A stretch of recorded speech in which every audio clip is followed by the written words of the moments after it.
guys, PSBCY came along, I think in like, maybe a little bit after, I'll say 2015 just to be safe, because I don't know for sure the exact date. But this is more of a newer sort of function of FAP that is offered across installations, both in the US and OCONUS. So we'll kind of talk about what PSBCY is, what role FAP plays in this, along with some of our other agencies such as security forces, legal, OSI, commands, all of those things. And even the CDC and Youth Center as well, that role.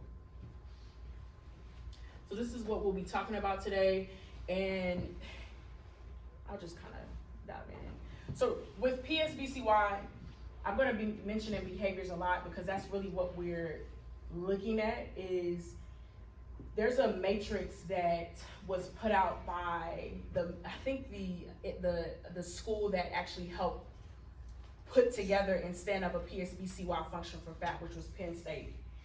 That school developed a matrix where it talks about normative behaviors, so behaviors that are consistent with normal development of children. Then there's like, I can't remember the exact terms. It's sort of a spectrum. So normal versus not normal, essentially. You'll see the slide toward the end and you'll get what I'm saying. But that is a tool that every FAP is utilizing to determine, is this behavior that the child is engaging in consistent with normal development or not? And if it's not, it's more than likely, and if it's in the context of sexual, right, it's gonna more than likely meet that threshold of PSBCY. So there are certain things that are gonna be triggered within FAP, such as a MDT, so a multi-D team, where FAP is involved and several other helping agencies across the base who have a need to know, right, with this situation. We're going to figure out what safety measures can we put in place to keep the child who is causing the PSBCY and the child or children who is experiencing a PCY. We're obviously going to want to sync with the caregivers involved for all affected children so that they know what that safety plan looks like. And then we're just going to continue to progressively do more and more and more to ensure that this behavior does not continue and that other families and children are not impacted by this. With the leading experts in the field, so with PSBCY, not only was Penn State pulled into standing this up, there were other researchers throughout this PSBCY process who were pulled in to ensure that we're utilizing tools that are evidence-based, right? We're not pulling stuff out of our pocket to figure out how to treat this. No, we're going through data, we're pulling out researchers and all of those things to ensure that, again, we're not causing harm to the public. We're doing this with the intent of keeping everyone safe, but also ensuring that these behaviors do not happen again. So this is that continuum. I said matrix. I think the training that I went through had a matrix on there, so my apologies. But this is that continuum of what we're going to be looking at. Is this normative, so common behavior, cautionary, or is this problematic behavior that is consistent with PSBCY and maltreatment? So these are the things that we'll be looking at whenever we get that referral with those details associated with a case that could be potentially PSBCY related. So again, I talked about the safety plan. The safety plan is huge for situations like this where we're having to stand up an MDT team to address these. Generally speaking, I think one of the reasons why I also highlighted Ms. Tara's departure is because she was like one of 2 clinicians across the Air Force that was trained in trauma-focused cognitive behavioral therapy, which is typically a modality used for children who have experienced childhood-related trauma. I am not trained in that yet. So if we're having to refer individuals off base, it's because it would be unethical of me to provide treatment in something that I'm not trained in. So I just wanted to highlight that because that's also going to just be something to be aware of until we have those vacancies filled and we can offer our services in-house rather than having to refer off base. Treatment planning, again, is huge. That's going to be in consultation with that treatment manager and those families that are affected. And again, like I highlighted before, that evidence-based treatment. So there's going to be certain modalities that are used to ensure that we're targeting the presenting symptoms that the child is coming into the clinic with, so that they're not growing larger and larger over time, and we're ensuring that that child has everything they need to work through that within that scope of treatment and therapy. So we have that MDT, which FAP chairs. Again, with situations consistent with PSBCY, this is not a process that FAP can figure out alone. We're going to be leaning on everyone involved because we want to make decisions in the best interest of the affected family members and the affected children. So that is why you'll see other agencies listed on here, because this is a agency-wide effort to maintain that safety.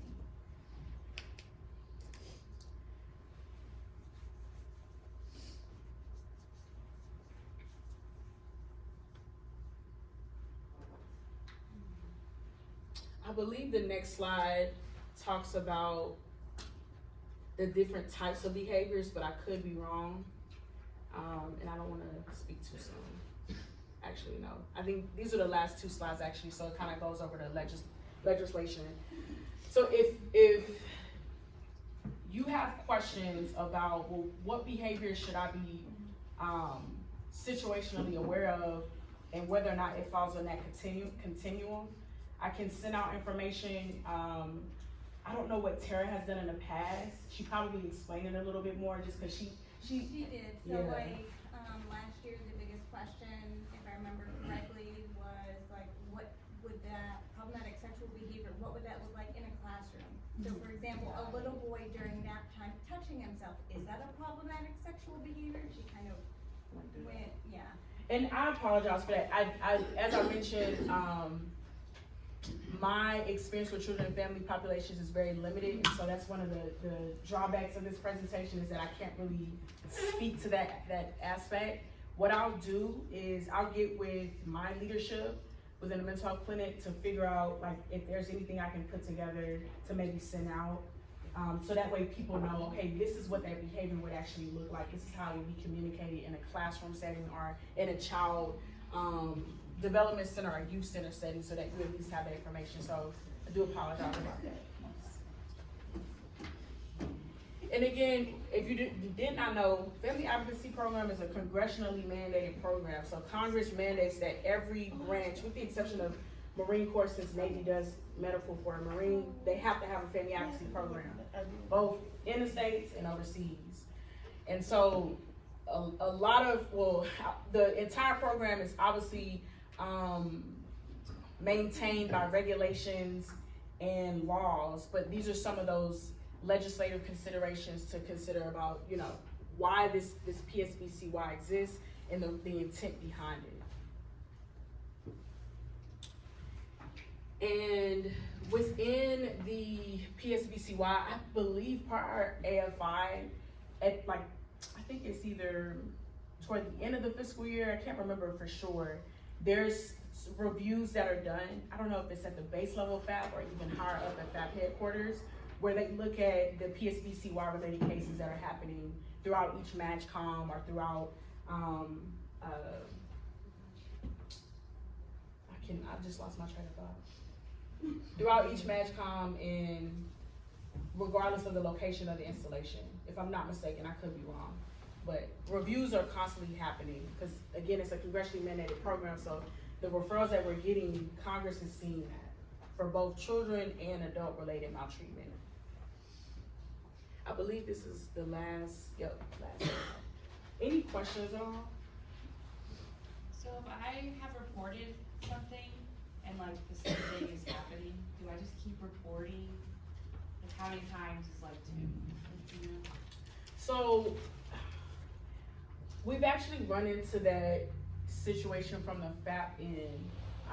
I won't go into the details, right, to protect patients and everything like that. One of the things that I would consider doing, and I don't know if this is gonna answer your question, but I'm gonna try. So in the military, they always talk about like addressing things at the lowest level possible. So you can always report it. Bottom line, always do that. Over communication is key. When you're dealing with people and behaviors, it is a lot of unpredictability at stake. And at the end of the day, the more you communicate to other people, the better, right? Because you're doing it in good faith and due diligence. If you report it and one of the things that I would consider asking myself if I'm gonna whenever I make the report is, now that I made the report, have I addressed this issue at the lowest level possible with the caregivers of that child? Okay. Have I given that caregiver or caregivers the opportunity to rectify the issue? All right, cool. They step 2 has been ruled out. Step 3, have I notified my supervisor or my leadership that I've notified the caregivers at the lowest level possible, I've given them ample time to address the issue, and they still have not rectified it. Now I need to go to my leadership. Okay. What steps, I don't know the protocols for CDC or Youth Center specifically, so if there's certain things that you're required to do, like once you notify your leadership, refer to that process, because I don't want to speak on something I don't know. But throughout each of those steps, you can still make those reports, bottom line, period. It's just a matter of, you can make the report, but have you had that conversation with the affected caregivers of the child? Because those are things that we might not, as a family advocacy, we might not even get to a point where we're having those conversations with the family. So for example, if we're dealing with a situation where we get a call from a person that says, oh, I saw a 10-year-old, let's say they know the age of the child, a 10-year-old child sitting in the backseat of a car. The mom ran into the dry cleaners to get her husband's uniform. The car was off, but all 4 windows was down. It was 80 degrees in August on Dover Air Force Base. I'm calling to make this report because I suspect abuse or neglect. Got it. We have the report. We're going to utilize that referral and bump it up against Air Force family advocacy standards and the DOD and Air Force definitions of maltreatment. So if that referral is not consistent or does not meet the threshold of abuse or neglect, we still have the referral, which is great, right? Because now if we're getting the same call that this same 10-year-old child is sitting in the same car on a hot summer day for the next 2 weeks for 14 times straight, now we're identifying a trend. Before we even get to 14, FAP will get to a point where we're like, okay, hey, maybe we need to provide some education to the caregiver. You know, when you leave your car, even though you're just going in for 2 seconds to get the dry cleaners, there's still a chance that something can happen to your child in that vehicle, right? Even though the base is relatively a safe place, right? You still have that opportunity to provide that education. But big thing that I would emphasize to agencies is make the report, but also ensure that you're having those conversations at the lowest level possible first to give that person an opportunity to fix it. I say it like that because I've been in supervisory roles, so I'm always gonna be like, okay, lowest level possible first before I go all the way up to General CQ Brown to make a notification. I need to get that person the opportunity to fix it. So, if we start at the lowest level possible with chain of command, is there anything above family advocacy then? So we can report to? If we've done everything, yeah. is there next level to go up? So when you say chain of command, you mean like the individuals that work within your office, or? I mean, so as if we're going levels, if we just call it chain of command, so we talk to the parents. Got it. Okay. We talk to our supervisor. We make the report. We keep on making the report. Is there any more? Do we go to their supervisor? Do we go to theirs for sure? What's the next step? Because I don't think that we do that. But what's the next step? Is there any next step? Or do we just keep on calling family advocacy? So if you have reasonable suspicion of abuse or neglect, you should be notifying both FAP and DFS. So bottom line, because there's What's DFS? Delaware Family Services. So essentially like Child Protective Services for Oh. Delaware. So I thought we just do family advocacy. I mean, I don't know what, I'm a mandated reporter because I'm licensed mental health provider, so I have I to think notify. our procedures But are I don't know what contact y'all. family advocacy and they take it from there. Okay, I didn't know that. Okay, got it. So I didn't know that y'all did not notify DFS. So that's Like, good could to we know. notify DFS? Yeah, anybody can notify DFS. You don't have to be a provider to do that. I So don't, that but would be another step. we could that's the do. state. Now, the state has more assets to provide treatment and resources for child abuse related concerns. So we could do that. Correct, because family advocacy is only treatment. So essentially, we're doing therapy. We're not detectives, we're not judges, we're not lawyers. We're just doing the treatment aspect. It does appear as though we're like a child protective services on a base, because the program has been around for so long and we deal with such complex situations. But FAP is straight treatment. So when I talk about nurses going into home visits, that's not a lawyer, that don't have nothing to do with a judge, that's straight treatment. And me as a therapist, if I'm working with a victim who has experienced intimate partner violence, I'm doing therapy. But we have to rely on OSI security forces, the state to also intervene on those, on our behalf, because there's certain things that the base just doesn't have resources for. Like, if we had a situation where someone needed access to the domestic violence shelter, there's not a DV shelter on base. We have to have relationships professionally with these agencies so that we can refer out. So I mean, again, I don't know the process, and I'm not trying to step on From how anybody's Ms. toes. Tara would explain it in the past is we contact family advocacy, they get all the information, they probably do have communication with somebody in the state. They work together as a team to determine, is this abuse, is this neglect, here's what we're gonna do moving forward. That's how I understand it. So I'll add That to makes that sense. for us. What we're supposed to do is we have to call family advocacy. Family advocacy is the one that does communicate with DCFS for us on ours, because they are our DCFS on base. In our program. So I didn't realize that CDC Abuse Center does not report to DFS. I assumed that was the case. So to answer your question, since that is not a part of y'all's process per your agency, you would still notify family advocacy. For family advocacy, bottom line, it doesn't matter if we're dealing with a child or an adult. When we get the referral, we're required per our AFI to notify security forces and OSI. OSI security forces are going to take different types of crimes and incidences. Because OSI is more, I think they handle like more federal related, like crimes and things like that, where security forces does different things, but I can't even really speak to that because I don't know their processes. So don't say, Captain Dorn said, y'all do this, because I don't know. But that's why both of those agencies are notified, because then they're gonna rule out, okay, security forces, you taking this, OSI, you taking this, cool. OSI has access to people like US Marshals, FBI, and other agencies that we're not gonna have access to, because again, your family advocacy program managers are therapists. We doing patient care, right? So once we make those notifications, we're also notifying commands, not necessarily commanders. Sometimes a lot of times we'll contact the shirt. Sometimes we'll contact the command if that's asked, but 10 times out of 10, we're notifying the first sergeant of that member's affected unit so that they're tracking. Because command can't be out of the loop because that's their member. Medical group doesn't own that member administratively, right? So command is also notified by FAP, OSI, security forces, and when there's reasonable suspicion of abuse or neglect involving a child, DFS is automatically notified as well.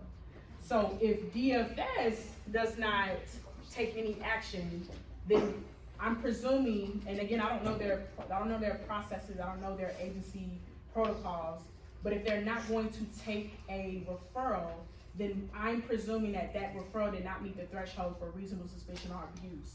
So if you've had to make a report 20 times, it's not to say that nobody's not paying attention to it, but it just might not meet that threshold. Because I don't know what Delaware State defines as maltreatment or abuse. I know what the Air Force and DOD define as maltreatment and abuse, but we're talking about federal and state, right? Yeah, so just keep on observing, Remember making Ms. notes last and year, calling. Ms. Tara Yes. said that if it doesn't meet the requirement, like during that time, still report it because all it's doing is building a case. Right, So and that essentially, maybe it trend. will later on, well, look, all these reports about the same thing, maybe we should blah, blah, blah, blah, blah. And that happens. Sometimes we're getting the same call about, so-and-so is carrying around this 100-pound dumbbell, and they've been carrying around this 100-pound dumbbell every day for the last 30 days. All right, well, what I wanna know is, why are they carrying it around? We need to figure that out first. And a lot of times, you're gonna be coming in contact with the very people you're referring much more than we will. So if you know that you're gonna see that same person again, ask them, why are you carrying around this 100-pound dumbbell? Because that might be the answer to the question that you have. And then you can decipher for yourself, does this meet the threshold for reasonable suspicion or not? Even if you don't wanna decipher and you just wanna refer, do it. Cause it's nothing wrong with referring. You doing it because you're trying to do the right thing as a professional and for the safety of a family and child. So I can never fault anybody for that, and that would be going against what I believe professionally, so always refer. Any other questions? Yeah, so I just wanted to remind you of something. Our AR5 makes each one of us mandatory reporters. Sometimes we get it right, sometimes we don't. But if we have any suspicion of any type of child abuse or neglect, we must report it.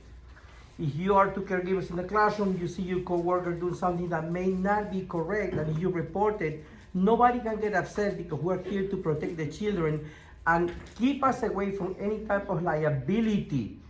Because let me tell you, last year or 2 years ago, in one of these airport bases in southeast, the CDC director and 3 caregivers were arrested for failure to report. There was a situation of child abuse and neglect. They knew about it. They told the CDC director. The CDC director didn't say anything. They all were indicted. They went to jail in handcuffs for child abuse because the moment we fail to report, we are legally pulling ourselves and the Air Force at a big liability. We have to report it. If you have any suspicion, report it. Nobody can get upset with each other because that is our job. We have to report it. So please be very mindful. It goes all the way up to the wing commander. Okay? If I was to find out by any one of you that there's a child abuse and neglect suspicion and I fail to report it, I can lose my job. I can go to jail. I have to do something about it. It involves every one of us. So this is very serious, okay? Understand, if you have any questions, as your supervisors, as your trainers, read the AR5. You can call Child Protective Services straight without even calling your supervisor. You can call the state, you can call FAO, whoever you seem necessary, you can do the reporting. You cannot get fired for doing a report for child abuse and neglect. Because the law obligates you to do it. Because if you don't, and you don't say anything, and then we find out 3 months later that you failed to report because we watch CCTV, we watch the videos all the time, then what do we have to do? We have to go back, investigate, remove you from the classroom, do administrative leave, and you may lose your job. And if we know that you didn't report and we didn't do anything about it, we can lose our jobs as well. So this is very serious, very serious. Be very careful. Be kind to our children. If you have any child with signs of any type of abuse coming from home, you have to report it. The parent might get upset, but guess what? You have to report it. Tell your supervisors. You can pick at the hotline, the child abuse hotline. It's posted in every classroom, I think. Call the hotline. There's a child abuse and neglect case that I have suspicion. You have to report it. Please protect yourselves, protect your job, your supervisors, and the Air Force. Yes, I wanted to add on to that. So I've worked in agencies where 7 different professionals have made a notification to Child Protective Services about the same situation. It is okay. They have call centers in place at every state that can take that referral. And honestly, the more you communicate that same issue, the more this should be a notification to the state. Oh, we need to start working on this immediately, because if we've been getting 20 calls on the same person holding a 100-pound dumbbell, in my mind, that's a problem. And we have to engage with that family, not we, but I'm talking about from the state. So never feel hesitant notifying. You find somebody with a 100-pound dumbbell, call FAB. As he said, call DFS, do what you need to do, because it's not about anybody personally, right? We're not trying to do tit for tat. It's about people's safety, ultimately. Is there any other questions? And by the way, just to a little, one extra minute. So when you file suspicion of child abuse and neglect, we managers are obligated to file a reportable incident that has to go to headquarters within 24 hours. If we go beyond the 24 hours, we have to go back and explain to headquarters why it took us so long to report beyond the 24 hours. So when the moment you file a report, it involves everybody on the chain, all the way up to the wing commander. Everybody is responsible from the moment you file the report. And believe me, there's no retaliation. Because if you file a report and if we later find out that it's not founded, then that's fine. You're not gonna lose your job because you did what you were supposed to be right. Okay? I like that a lot, you guys. Thank you so much. Thank you Thank so you. much, I appreciate it.